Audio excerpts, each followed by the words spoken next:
आज का new topic है वो है मेंसुरेशन। मेंसुरेशन पढ़ना है। Mensuration that means surface area and volume, और हिंदी में बोले तो एक क्या है, क्षेत्र मिति, पृष्ठीय क्षेत्रफल और आयतन। पृष्ठीय क्षेत्रफल और आयतन यानी सरफेस एरिया एंड वॉल्यूम हम लोग को पढ़ना है। इसी का नाम क्या, different surface area and volume. Surface area and volume. अब देखो how many types of mensuration, how many types of mensuration. Mensuration का कितने टाइप्स हो सकते हैं या कितने टाइप्स में हम पढ़ सकते हैं, different different. That means two, there are two types of, at first 2 dimensional और सेकेंड 3 डायमेंशनल शेप। यानी फर्स्ट है 2 डायमेंशनल शेप में भी मेंसुरेशन पढ़ेंगे, यानी 2D भी एक टाइप होता है मेंसुरेशन का और 3D भी एक मेंसुरेशन का टाइप होता है। ठीक है, तो एक पहला है हमारे पास 2 डायमेंशनल, 2 डायमेंशनल फिगर बोल सकते हैं या शेप बोल सकते हैं, और सेकेंड पॉइंट है हमारे पास वो 3 डायमेंशनल शेप, 3 डायमेंशनल फिगर। ठीक है, अब देखो 2 डायमेंशनल किस में होगा, ओनली एक क्या होगा हमारे पास, लेंथ होगा और क्या होगा, ब्रेथ होगा, बट हाइट एंड डिप्थ ये दोनों में से कोई नहीं होगा। दैट मींस हाइट लेस होगा, ब्रेथ डिप्थ लेस होगा, डिप्थ लेस होगा, यानी हाइट और डिप्थ इसका नहीं होगा और ओनली लेंथ एंड ब्रेथ होगा। राइट, तो अब देखो ओनली 2 डायमेंशन में यही है। दैट मींस प्लेन फिगर बोल सकते हैं, प्लेन फिगर ओनली 2 ही डायमेंशन होगा, अदर नहीं होगा। और 3 डायमेंशन में क्या होता है, कोई भी सॉलिड हो जाएगा, सॉलिड 3 डायमेंशन होगा, उसमें लेंथ भी होगा, ब्रेथ भी होगा और हाइट भी होगा। दैट मींस ऐसा शेप कि वर्टिकल फॉर्मेट मैंने बना दिया, ये देख लीजिए, ये क्या है, ये 3 डायमेंशनल शेप हो गया, बट ये जो था प्लेन फिगर है, यानी ओनली 2 डायमेंशनल। तो अब देखो मेंसुरेशन का जो है 2 डायमेंशनल में हम पढ़ेंगे, तो 2 डायमेंशनल में हमारे पास क्या क्या पार्ट आएगा। एट फर्स्ट में अगर पहला फाइंड करना हो तो area of rectangle, that means quadrilateral के पार्ट के अकॉर्डिंग डिस्कस करेंगे। एरिया ऑफ रेक्टेंगल, तो एरिया ऑफ रेक्टेंगल हमारे पास फॉर्मूला क्या हो जाएगा, एरिया ऑफ रेक्टेंगल का जो भी फॉर्मूला होता है वो क्या होता है, L इंटू बी होता है। बट क्यों L इंटू बी ही होता है, वाई L प्लस बी क्यों नहीं होता है, L माइनस बी क्यों नहीं होता है, इसको बिल्कुल क्लियर करेंगे, डिफाइन करेंगे क्यों नहीं होता है। Area of rectangle, area of rectangle का फॉर्मूला L इंटू ही बी होता है, वाई। रीजन आपको बताना है, मैं ही बताऊंगा वाई, सॉरी, ठीक है, वाई। रीजन क्या है इसके लिए मैं अभी तुरंत ही एक्सप्लेन कर दे रहा हूं। अब देखो जैसे ही हमारे पास एक रेक्टेंगल है या मैं एक स्क्वायर बना रहा हूं छोटा सा, तो कोई भी स्क्वायर होगा, आप देखते हैं कि एरिया आता है स्क्वायर में आता है, metre square, square metre, square centimetre. That means एक स्क्वायर हुआ, कितना स्क्वायर, 1 स्क्वायर।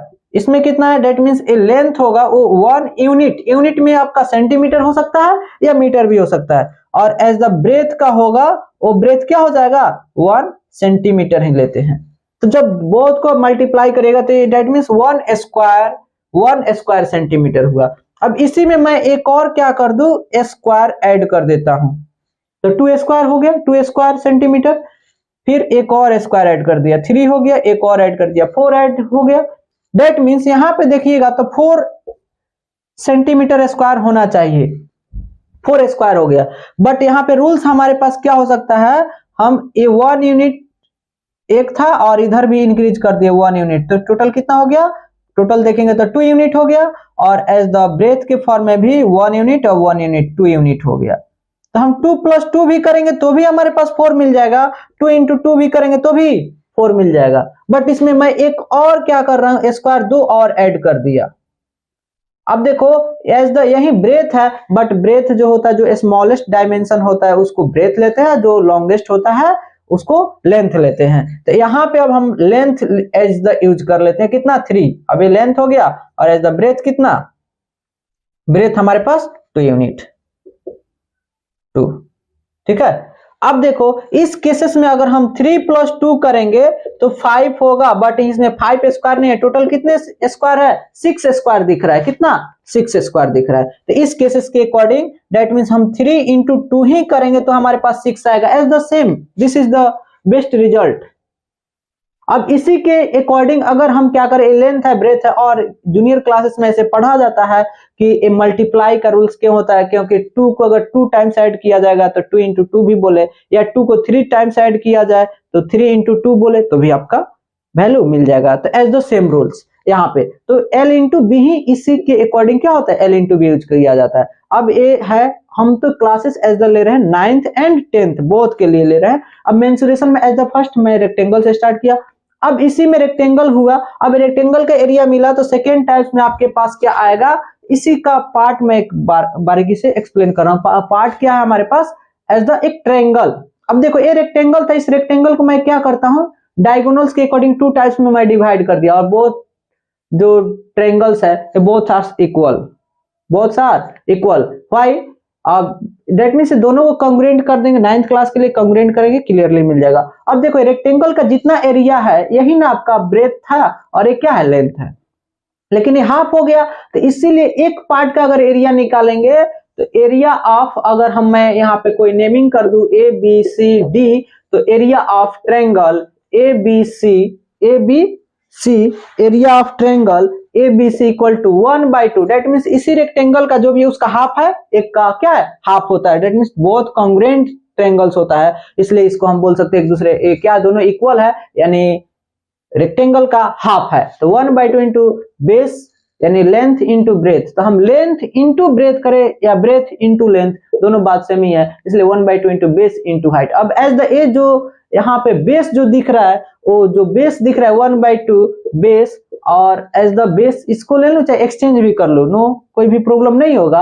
अब एज द जब मैं ट्रायंगल के अकॉर्डिंग डिस्कस करूंगा तो यही इसी में से कोई एक क्या हो जाएगा, हाइट हो जाएगा, क्योंकि रेक्टेंगल तो 90 डिग्री पे होता है, तो कोई एक हाइट हो जाएगा। तो एज द इसी लेंथ को मैं क्या h ले लेता हूँ, हाइट, तो 1/2 इंटू बेस इंटू हाइट हो जाता है रेक्टेंगल का फॉर्मूला। ठीक है, इसके हेल्प से आसानी से सारे क्वेश्चन बन जाता है। अब रेक्टेंगल के बाद जैसे मैंने एक रेक्टेंगल का फॉर्मूला बता दिया, ट्रायंगल का भी बता दिया, एरिया का कैसे फॉर्मूला मिलेगा। अब इसके हेल्प से अदर भी बहुत सारे फॉर्मूला है, जैसे स्क्वायर है, यानी साइड्स का स्क्वायर कर देंगे तो एरिया ऑफ स्क्वायर मिल जाएगा। फिर अब स्क्वायर का एरिया मिल जाएगा तो फिर हमारे पास पैरेललोग्राम भी है। पैरेललोग्राम में ओनली आप देख लो बेस, यही आपका पैरेललोग्राम है। Parallelogram that means opposite sides are parallel in a quadrilateral is called parallelogram. Opposite sides are parallel in a quadrilateral is called parallelogram. That means a base है, but इसमें हमें height चाहिए। Triangle का formula area निकालने के लिए क्या चाहिए, base into height. As the मैं इसको 2 टाइप्स में 2 पार्ट्स में डिवाइड कर दिया, तो यहाँ से हम परपेंडिकुलर ड्रॉ करेंगे तो ये हाइट मिलेगा, और ये क्या है, एज द बेस हो गया, तो हम बेस इंटू हाइट करेंगे। 1/2 तो एक ट्रायंगल का मिलेगा, बट ये दोनों सेम ही है, तो 2 से मल्टीप्लाई करें, 2 इंटू 1/2 L इंटू बी, तो हमारे पास मिलेगा क्या, यानी area of parallelogram. Area of parallelogram का एरिया हमारे पास मिलेगा base into height, base into height 1/2 होता है, फिर 2 से मल्टीप्लाई करेंगे, 2 से 2 कैंसिल हो जाएगा, बेस इंटू हाइट, तो पैरेललोग्राम हो गया। फिर हमारे पास एरिया ऑफ किसका आएगा, एक बार मैं इरेज करता हूं, फिर नेक्स्ट एक और टॉपिक बताता हूं। इसमें बहुत सारे हैं, अब बहुत क्या है, सारे बहुत सिंपल इजी है, बहुत इजी है, बहुत इजी है, कोई भी इसमें डिफिकल्ट नहीं है, समझ रहे हैं। बट ये चीज ध्यान में रखना है थोड़ा सा कि हम सारे फार्मूला का अगर बारीकी से 1 by 1 करके मैं अगर पढ़ लूं, कंप्लीट कर लूं, तो हमें कहीं भी क्वेश्चन में प्रॉब्लम नहीं होगी। बट हाँ, क्वेश्चन को केयरफुली रीड करना होगा। क्वेश्चन को केयरफुली रीड करके अगर समझ करके मैं अगर क्वेश्चन को सॉल्यूशन करूंगा या आप सॉल्यूशन करिएगा तो एकदम कहीं प्रॉब्लम नहीं होगा, क्योंकि फार्मूला सारे तो याद रहेगा, और ये फार्मूला का कॉन्सेप्ट जब रहेगा तो आप डायरेक्टली कॉन्सेप्ट लगाओगे, समझ रहे हो। तो आपका सबसे पहले एक्सप्लेनेशन बेटर होना चाहिए। तो एक्सप्लेनेशन जब सारे क्लियर रहेगा, आप क्लियर करके रखोगे तो आपको कहीं प्रॉब्लम नहीं होगा। कितना भी डिफिकल्ट क्वेश्चन आ जाएगा, बट समस्या वहीं तक है जहां तक क्वेश्चन आपको समझ में नहीं आ रहा है। जब क्वेश्चन समझ में आ जाएगा तो आपको कहीं प्रॉब्लम नहीं होने वाला, कहीं भी प्रॉब्लम नहीं होगा, ये मेरा वादा है, राइट। तो अब देखो मैं इसके बाद एक 1 by 1 कर देता हूं, area of parallelogram. Area parallelogram base into height, base into height, कोई भी बेस लेंगे, और दैट मींस 2 पैरेलल लाइन का पैरेलल लाइन है तो एक पैरेलल साइड हो गया, और 2 पैरेलल लाइन के बीच का perpendicular distance as the height हो जाएगा, राइट। तो बेस इंटू हाइट। उसके बाद आते हैं ट्रेपेजियम, सबसे most important trapezium, area of trapezium.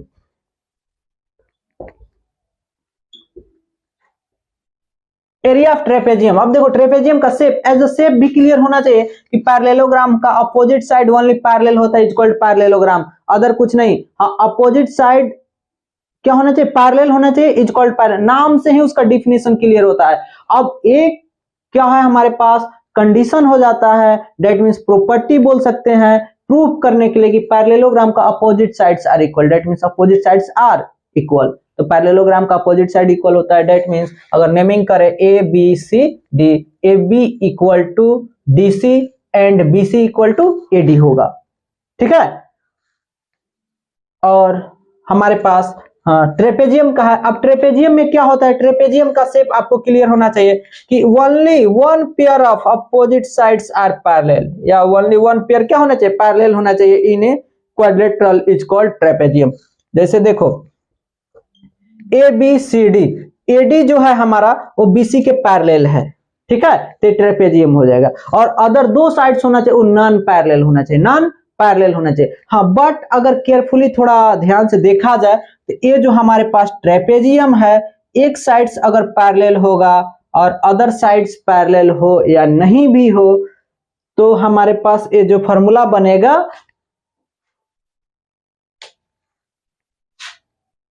देखिए जिस पॉइंट के लिए मैंने रुका था, ब्रेक किया था, ये क्या है, जैसे मैं अगर बोलूं कि ये पैरेललोग्राम, जैसे सॉरी ट्रेपेजियम में कि opposite sides one pair parallel होना चाहिए, अदर पैरेलल्स नॉन पैरेलल होना चाहिए, ऐसा कुछ भी नहीं है। अगर हमारे पास क्या है, एज ए पैरेललोग्राम है, parallelogram also is a trapezium, also is a trapezium, क्योंकि हमारे पास अपोजिट साइड तो पैरेलल है और जो non, that means one other pair है वो नॉन पैरेलल होना चाहिए। नॉन पैरेलल भी होगा या नहीं भी होगा तो भी ट्रेपेजियम बोल सकते हैं, पैरेलल होगा तो भी और पैरेलल नहीं होगा तो भी ट्रेपेजियम, बट एक पेयर पैरेलल होना चाहिए, एक क्लियर है, एक पेयर पैरेलल होना चाहिए तो ट्रेपेजियम हो जाएगा। अब इसके अकॉर्डिंग हमारे पास एरिया ऑफ ट्रेपेजियम का फॉर्मूला क्या होता है, area of trapezium 1/2 into sum of parallel side, sum of parallel side, यानी पैरेलल साइड अगर मान लेते हैं एक triangle A B C D ले लेते हैं, इसको हटा देते हैं, ठीक है, ए बी सी डी लेते हैं, तो sum of parallel side, parallel side कौन सा है, ए बी और सी डी, तो A B plus C D और इनटू हाइट, हाइट हमारे पास आई है। अब हम सोचेंगे ए डी हाइट ले ले, B C, B C as the height नहीं है, हाइट जो होना चाहिए perpendicular distance between parallel lines, perpendicular distance between both parallel lines, यानी दोनों पैरेलल लाइन के बीच का जो परपेंडिकुलर डिस्टेंस होगा वो एज द हाइट होगा, ठीक है, into height, H E I G H T, height, right. तो ये ट्रेपेजियम का फॉर्मूला हो जाए। अब ये जब आप समझोगे, कभी कभी ऐसा क्वेश्चन रहता है कि ट्रेपेजियम का हाइट गिवन नहीं होता है, सब पैरेलल साइड दिया होता है और नॉन पैरेलल साइड गिवन होता है, तो हम क्या करते हैं, पाइथागोरस थ्योरम अप्लाई करके यहां से कहीं ना कहीं कोई ना कोई कंडीशन या हम प्रॉपर्टी अप्लाई करके इसका हाइट फाइंड करेंगे तभी जाकर हमारे पास एरिया मिलेगा। जब तक हाइट नहीं फाइंड कर पाएंगे नहीं निकल पाएगा। तो एरिया का हाइट, दैट मींस ट्रेपेजियम का हाइट हमें फाइंड करना होगा, उसके लिए कोई ना कोई कंडीशन जरूर गिवन होगा, उसको केयरफुली पढ़कर समझना है, उसके बाद बनाना है, राइट। फिर मैं डिफरेंट टॉपिक स्टार्ट करता हूं। अब देखो ये जो है हमने इसमें क्या ट्रेपेजियम, दैट मींस क्वाड्रिलेटरल से रिलेटेड ओनली डिस्कस किया। अब देखो इसी प्लेन में, प्लेन फिगर में, दैट मींस 2 डायमेंशनल शेप में हमारे पास और क्या है, सर्कल भी है। क्या है, सर्कल।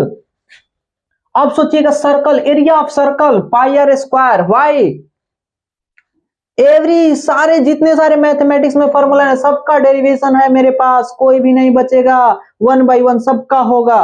देख लो ये क्या है, सर्कल। What is circle?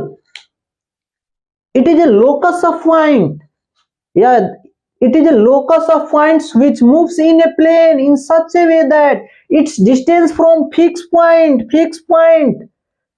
से इसका distance always constant या equal या same, और क्या बोल सकते हैं, सेम होना चाहिए, सारे इक्वल होना चाहिए, that means r distance भी r distance होना चाहिए, तो इसको सर्कल बोलेंगे।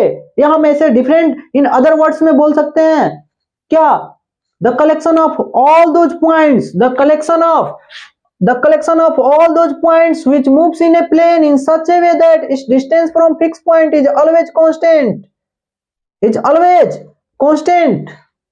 तो मैं इसको क्या बोलूंगा, सर्कल बोलूंगा, समझ रहे हो।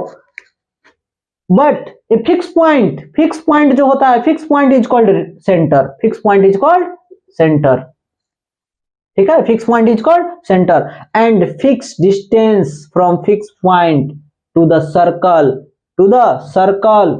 Is called radius, is called radius, इसको रेडियस बोलेंगे। अब सोचेंगे एरिया ऑफ जो हमारे पास सर्कल होता है, एरिया ऑफ सर्कल वो क्या है, पाई आर स्क्वायर होता है। आपको भी पता है क्योंकि आप बचपन से पढ़ते आ रहे हो, लेकिन व्हाई रीजन, क्यों होता है, कैसे होगा, आप ड्राइव करके दिखाओ। देखो ड्राइव करके मैं दिखाता हूं, देखो कितना very easy, it is very easy. हाँ बट इसको हमको क्या करना होगा, ये सेंटर है, यहां से एज द मैं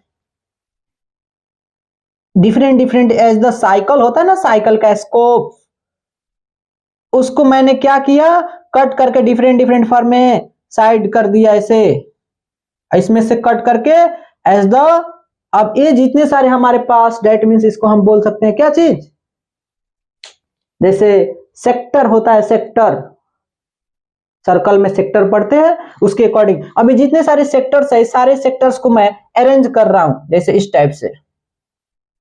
this is the very small, very small, बहुत स्मॉल है, बहुत छोटा है। अब जब बहुत छोटा आप लीजिएगा ना तो एज द आर्क का जो पार्ट दिखाई दे रहा है वो as the arc straight line का फॉर्मेट हो जाएगा, यानी वेरी स्मॉल होगा, एज द पॉइंट हो जाएगा। तो इसको मैं इस टाइप से अरेंज कर दिया, फिर डिफरेंट को इस टाइप से अरेंज कर दे, फिर अदर को ऐसे अरेंज कर दे, फिर अदर को इस टाइप से अरेंज कर दे। इससे सारी चीज को क्या करना है, यहाँ पे अरेंज कर देना है, सजा देना है, समझ रहे हैं। जब सारे को सजाइएगा तो ये देख लो, ये जो हमारे पास ये डिस्टेंस जो दिख रहा है एज द हाइट का काम करेगा। यही हाइट इसका क्या है, रेडियस था, यही क्या है, रेडियस है। और हमारे पास ये जो लेंथ है इसका, ये लेंथ देखो, यानी ए यही है लेंथ, यानी अगर B1 ले ले, B2 ले ले, B3 ले, ये सारे को, यानी कुछ आधा पार्ट इधर है, हाफ पार्ट इधर है, और ये सारे क्या है, एज द सरकमफ्रेंस। क्या है सरकमफ्रेंस का formula, 2 pi r, 2 pi r. अब 2 पाई आर, अब जैसे यहाँ पाई है तो आप सोचेंगे पाई कहां से आता है, पाई क्या है, ratio of circumference and diameter of a circle is called pi, is called pi, उसी को पाई बोलते हैं। अब पाई बोलते क्यों है, क्योंकि वो क्या है, एक रीजन है। वो कौन सा रीजन है कि हम कोई भी बड़ा सर्कल ले ले या छोटा सर्कल ले ले, हम तो एक वायर ले सकते हैं, लॉन्ग वायर, कोई भी ये छोटा वायर भी ले सकते हैं। वायर को हम एक शेप दे सकते हैं, कैसा, सर्कुलर शेप, सर्कल का शेप। और सर्कल का शेप देंगे तो सर्कल का शेप इस टाइप का हो जाएगा। अब वायर का लेंथ हम मेजर कर सकते हैं, 5 सेंटीमीटर, 10 सेंटीमीटर, 22 सेंटीमीटर, डिफरेंट भी हो सकता है। और उसको हम सर्कल का शेप देकर भी इसका सेंटर फाइंड कर सकते हैं। और बाय ज्योमेट्री हेल्प से क्या करेंगे, या हम किसको यूज कर ले, डिवाइडर यूज कर ले, कंपास यूज कर ले, उससे हम सेंटर का और सर्कल का डिस्टेंस मेजर कर सकते हैं, डेट मींस रेडियस फाइंड कर सकते हैं। इसी रेडियस को फिर मैं डबल कर दूं, सेंटर से पास करा दूं तो डायमीटर मिल जाएगा। और जब सरकमफ्रेंस में कोई भी सर्कल ले, इसका लेंथ मेजर किए, इसी का डायमीटर भी मैंने मेजर कर लिया, इससे डिस्टेंस से डिवाइड किया था, 3.14 समथिंग ऐसे आता है ऑलवेज। कोई भी छोटा सर्कल हो या बड़ा सर्कल हो, इतना ही आता है। इसलिए इसको हम क्या बोलते हैं, 3.14 बार बार आता है, तो मैथमेटिशियन ने इसको किस सिंबल से नाम दे दिया, पाई, पाई। अब आप सोचोगे पाई का वैल्यू जो होता है वो 3.14 तो होता है लगभग में, मतलब ये तो पूरा कटेगा नहीं, कटता ही नहीं है। बट इसको 22/7 अप्रोक्सीमेट मानकर इसको वैल्यू रख दिया गया है, अप्रोक्सीमेट। ऐसा क्या है, छोटे बच्चे को अगर कैलकुलेशन करना होगा तो उसको डेसिमल में बहुत प्रॉब्लम क्रिएट होता है, लगता है कि सबसे बड़ा प्रॉब्लम अभी ही हो गया है। तो वो क्या किया जाता है, उसके लिए बोला जाता है देखो 22/7 यूज कर लो, और 22/7 होता है तो आप देखो यहाँ, आप जब छोटे क्लासेस में देखिएगा तो रेडियस का वैल्यू 7 सेंटीमीटर, 14 सेंटीमीटर, 21 सेंटीमीटर, फिर 28 सेंटीमीटर, 35 सेंटीमीटर, ऐसा रेडियस गिवन रहता था जो 7 से डिविजिबल हो जाए। तो वहां पे बच्चे को तो बहुत इजी लगता था, इतना आसान लगता था, अरे सर बहुत आसान है, फटाक से कैलकुलेट कर लेता था, उसको फॉर्मूला गिवन है। वो कैलकुलेशन के लिए दिया गया था। लेकिन अब आप सीनियर क्लासेस में आइएगा तो देखिएगा, अगर रेडियस 7 से कट जाएगा तो वहां पे 22/7 यूज करता होगा, अगर नहीं कटेगा तो उसके समय बोला जाएगा 3.14 यूज कर लो, राइट। तो इस टाइप से हमारे पास सर्कल का हर एक फॉर्मूला मिलेगा, कोई भी ऐसा नहीं है जो नहीं मिलेगा। अब मैं इसके बाद आता हूं कौन सी शेप पे, अब 3 डायमेंशनल शेप। 3 डायमेंशनल में हमारे पास कौन सा टॉपिक आ जाएगा, अब तो ये सर्कल हो गया, अब 3 डायमेंशनल में जस्ट एंट्री करेंगे तो आएगा सिलेंडर, पहला सिलेंडर के बाद जस्ट सिलेंडर का 1/3 पार्ट कोन होता है, उसी में आएगा कोन, जोकड़ वाला टोपी, राइट।